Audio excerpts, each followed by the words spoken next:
Naveen Dhaliwal is also near the scene. She is speaking with a man who was evacuated from that building. Naveen, what did he have to say?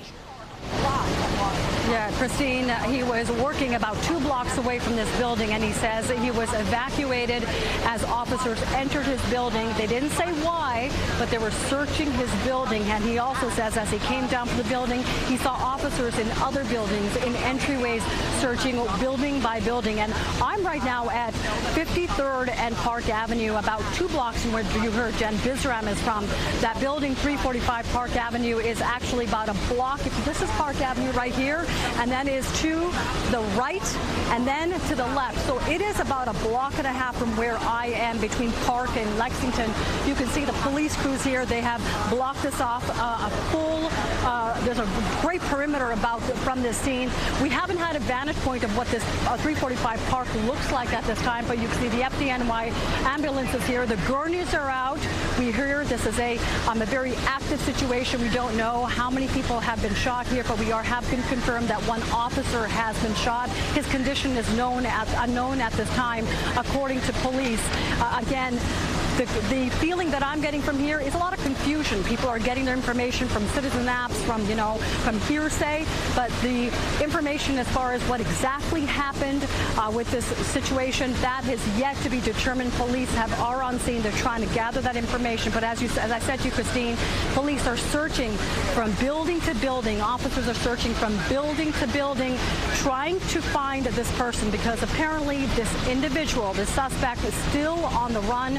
And we're trying to figure out, how this all came through. But again, we're here at 53rd and Park Avenue, where it's a very active scene, and a lot of people here just waiting for any information.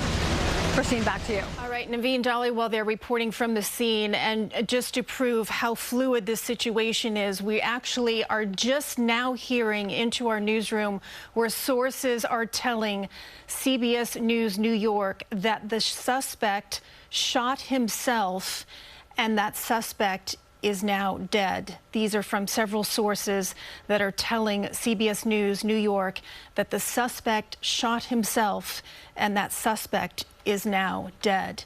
It still remains to be seen what exactly the circumstances were in regards to this shooting. We can tell you that the suspect, before they turned the gun on themselves, did shoot a police officer. We are not aware of any other injuries at this time. You can see emergency personnel from the FDNY entering the building there from the courtyard. These are live pictures from Chopper 2 that you are seeing above the building there on Park Avenue, between Park and Lext, and 51st and 52nd Street. So once again, this is what we know so far.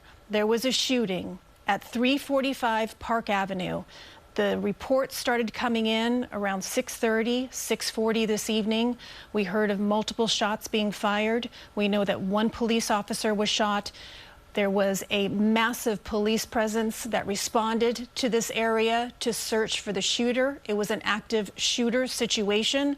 And now, just moments ago, we have heard from multiple sources that tell CBS News New York that the suspect shot himself, and that suspect is now dead. There does remain a huge police presence, FDNY, state police, all there within this 1-block radius of the city. There are also going to be multiple streets that are now closed in this vicinity. There will be trains that will be skipping stops along this vicinity as well. If you have a loved one that worked at this building, they were being told to stay in place. Some early on in the situation were evacuated from the building. But once again, we do want to reassure you that if you've had a loved one that is working on this building, which houses multiple companies, some people were evacuated, others were told to stay in place.